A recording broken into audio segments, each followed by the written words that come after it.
Welcome to Case by Case. This is a podcast brought to you by Zyla Floyd-Sadkovich and your hosts, Luke Sadkovich and Calum Chain. Calum, how are you? It's been a while. It's been a while, I think. Probably largely my fault, given that I have come back from paternity leave. Yeah, exciting times. How's that sleep going? It's improving. It's improving. I think a lesson, probably not the best kept secret, but having a infant child does somewhat impinge on your free time and your ability to record podcasts. Yeah, it kind of, you realize where the podcast ranks in the priority list when you've got a newborn to contend with. But certainly in the newborn's priority list. Well, exactly. But look, it's great to be back. I think it took me a few extra minutes this morning remembering how to do all the turning this on and recording this and that. But it's good. It's good to be here. It's like riding a bike. We're going to get straight back into it. Yeah, I think that's right. And look, we've picked a case that I think's an easy ride back into the saddle for us. So looking forward to talking about this case today. Before we get into that, though, welcome back, everyone. Thank you for listening to this episode. It has been a few months since we've last published one of our case-by-case podcasts. In addition to paternity leave, we've also been absolutely flat out contending with all sorts of legal issues arising out of the terrible war that goes on in Ukraine after the Russian invasion and all the sanctions related issues and contractual issues and delays and the energy markets and soft commodity markets being turned upside down. It has created a lot of uncertainty and work for us to deal with. So that's what's been keeping us busy on the work front, as well as a bunch of other hearings and the like. It's been a challenge to find some time for recording. Hey, Calum? It's been a crazy time, and some fascinating legal issues coming out of these issues. Obviously, the human cost is terrible. It continues to be terrible. Our thoughts are with everybody in Ukraine, particularly anyone who any of our listeners from Ukraine, or indeed our colleagues with Ukrainian heritage.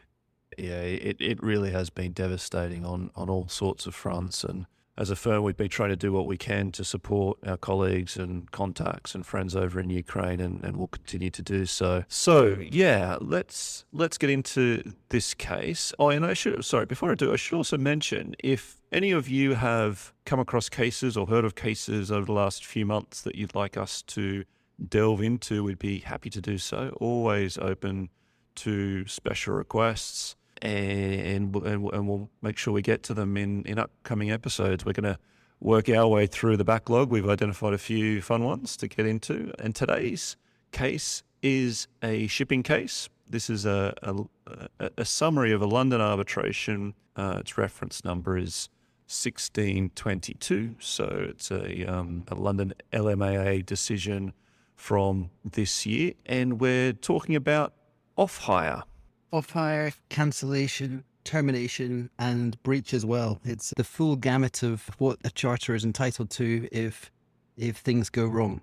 Exactly. And then what we have here is claimants who are the charterers of a vessel, chartered it from the respondent owners to perform offshore services relating to oil installations in West Africa. So some installations were going in off the coast of West Africa, and this vessel was chartered in to perform some services. And it was delivered on 1st of June, and then on the 4th and the 9th of June, the charterers exercised some options that were given under the charter party to extend the period of time of the service, and hire was paid by the charterers up to the 15th of June. And then that's when things started to go awry.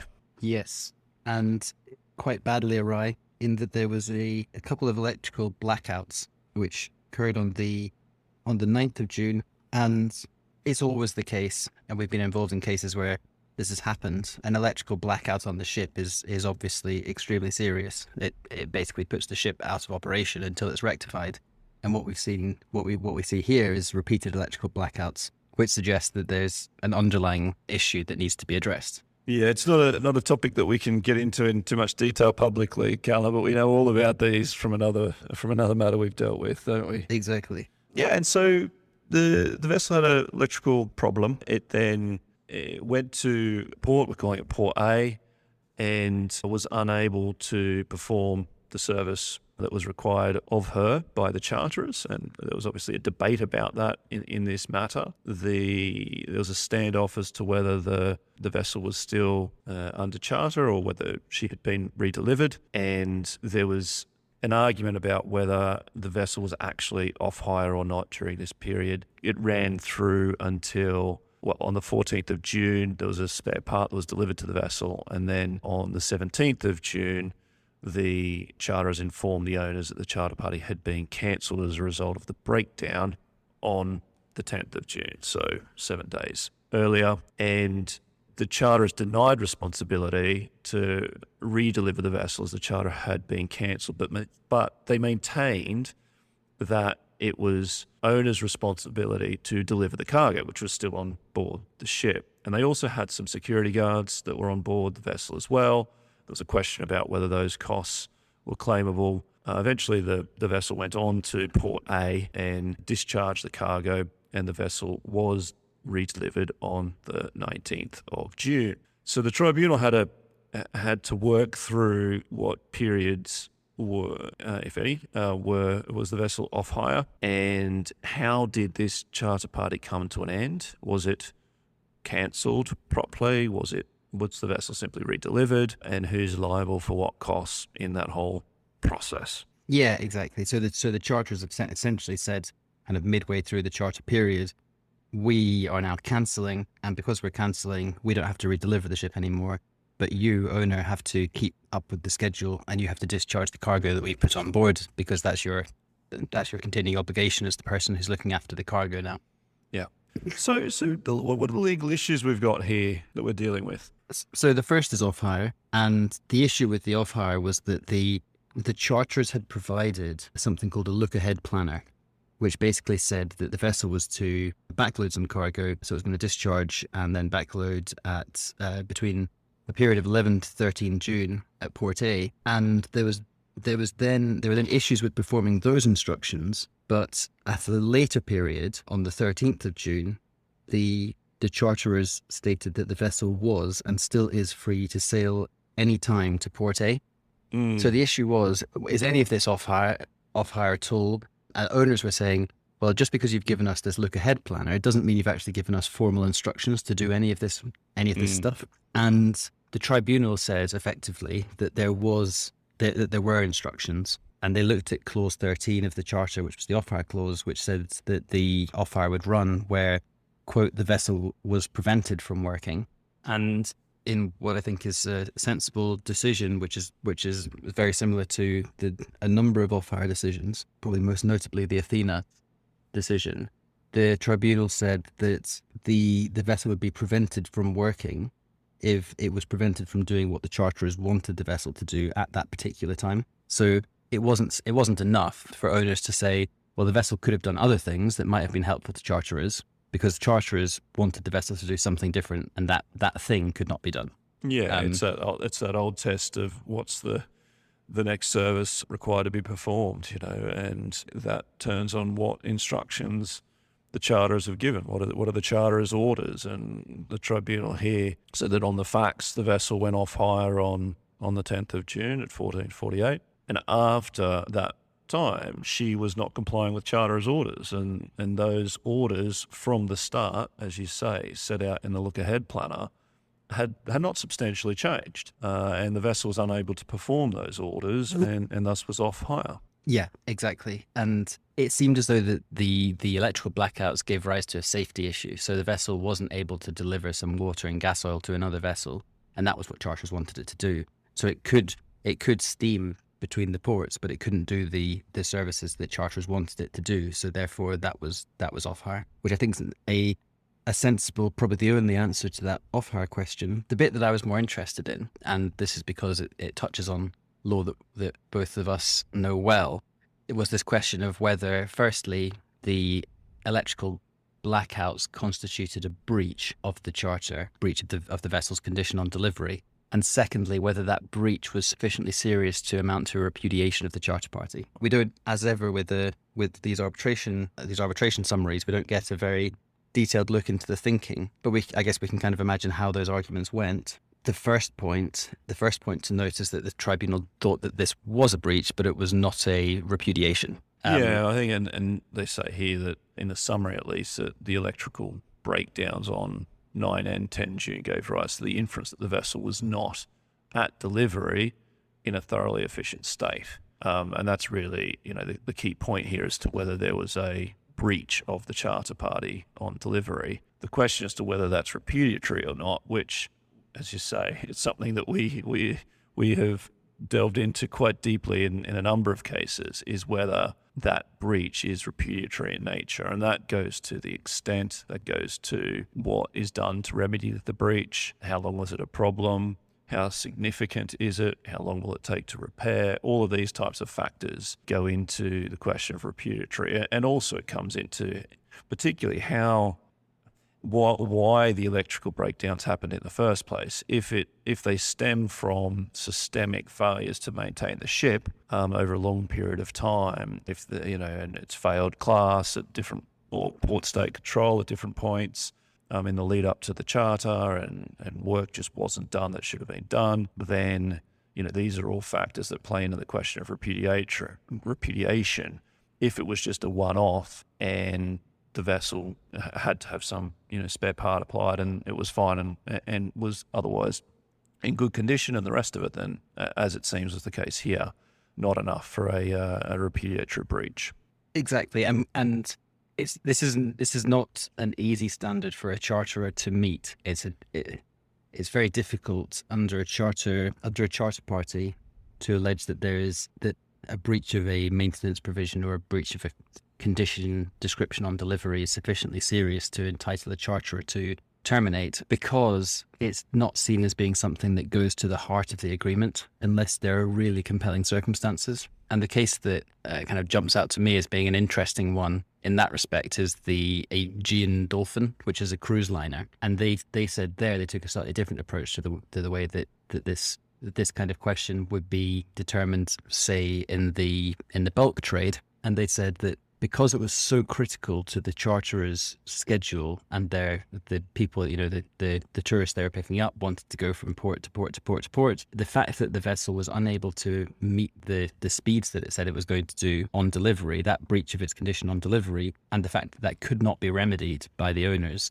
was sufficiently serious to go to the heart of the charter. So there is a point there, and it wasn't clear to me whether this point was run in this arbitration, but you can make the argument that the use of the vessel is a relevant factor in determining whether the breach of the condition clause is a repudiation of the charter. Yeah, I think it's a really interesting point. And you use the example of the Aegean Dolphin, which is a cruise liner vessel, but you can see how in the liner business, where container vessels have to stick to tight schedules, that you may have similar dynamics at play as a cruise line, where it is important that vessels stick to their schedules, and if they don't, their business will be missed out. But that also plays into so it's this question of does the breach go to the root of the contract, and you can see how the use of the vessel or the type of trade that vessel is going to be employed in may affect that question of how important, let's say, maintenance obligations are or the conditions are from a time perspective.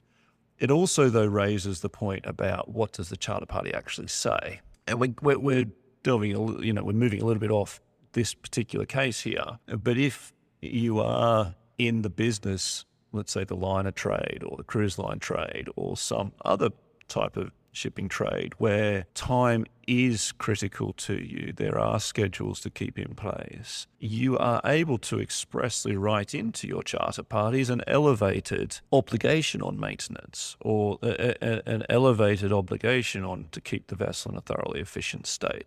It is possible to cover these types of issues off with express language, and that cuts both ways. It may be that through the negotiations, the contract's going to expressly say that this will not be a repudiatory breach. But it is something to keep in mind when you're entering into charter parties. And if you have the upper hand, let's say, as a charterer, and you want to make sure that this vessel is in ship-shop shape and has been kept that way right up until the start of the charter, and allow yourself to repudiate, to cancel the whole charter, then you can, through express language, write that into the charter party. Yeah, it's a very good point. It's something that the parties can contract for, and indeed that's one of the reasons why the courts are often reluctant to say that a clause should in of itself be elevated without the parties specifically agreeing that.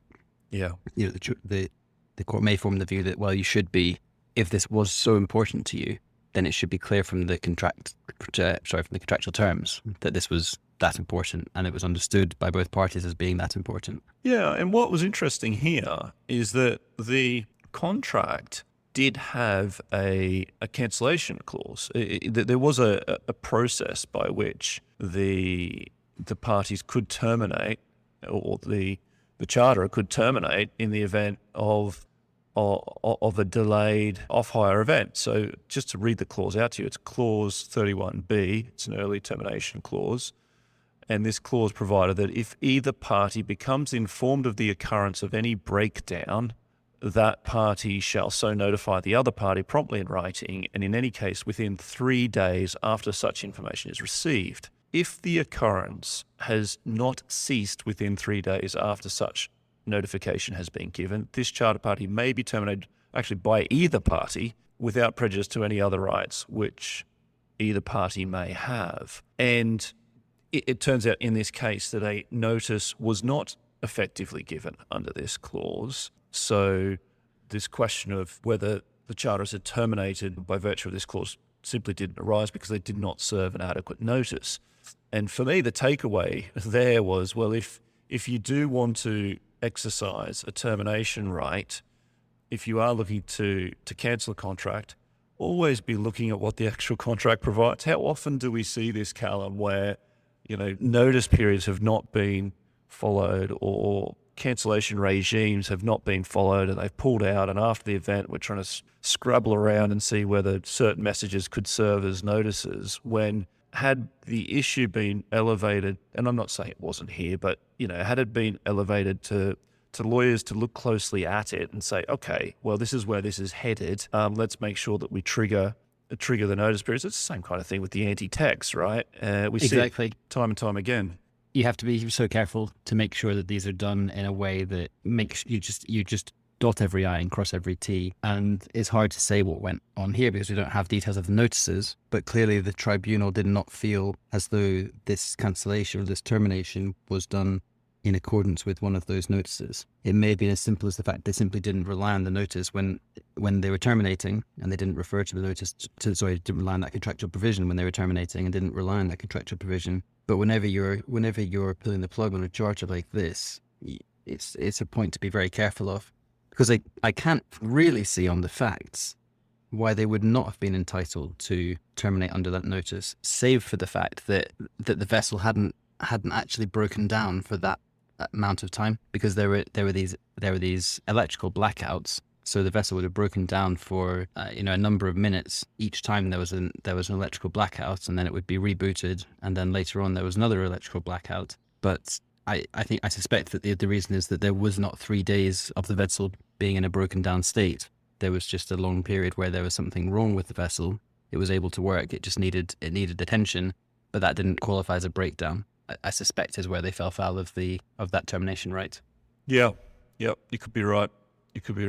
I was just thinking about what's the definition of the occurrence in this clause. It says if the occurrence has not ceased, and it's the occurrence of any breakdown. Yeah. Okay. Look, interesting points. Other minor points, I suppose. Well, there's the redelivery question, but before touching on that, the security costs. The tribunal held that in light of both clauses 9 and 39 in this charter, that the charterers were only liable for the costs of providing security while the vessel was on hire. So, those costs then fell to owners when the vessel was off hire, which was for a good chunk of this period of time. Yeah, and we don't have those clauses in the report, but you'd suspect those are the kind of the normal clauses as you would expect with bunkers during off hire. They would say that other costs during off hire are for owner's account. Yeah, exactly. And as to redelivery, we know this principle quite well, that redelivery could not be effected until the charterer's cargo had been discharged, and until that had happened, the vessel could not be said to be at the owner's disposal or under their control, and that's from the Italian State Railways and Mavrocordatus case, quite an old one.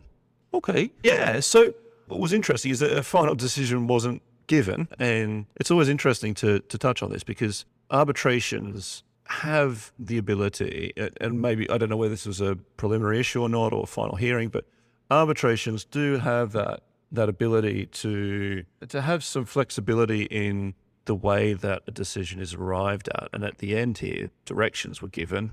So there wasn't an award made in favour of one party or the other for a dollar sum, but directions were given so that the charterers could reformulate the elements of their claim that related to hire and to explain what had been claimed for the security personnel. And the question of legal costs, who should pay the legal costs, was reserved until a later time. So it's almost like, the award was setting out the framework for the parties to then go away and properly quantify the losses according to the findings of the tribunal. And then, as typically happens with these things, the parties would discuss and probably agree amongst themselves what those quantum figures are. And if they can't, then they would put that back to the tribunal. Yeah, exactly. It seemed as though probably neither party catered in their submissions for the specific result that the tribunal arrived at. So the tribunal essentially said, okay, this is what I find. Go back and work out how much the balance of account is on this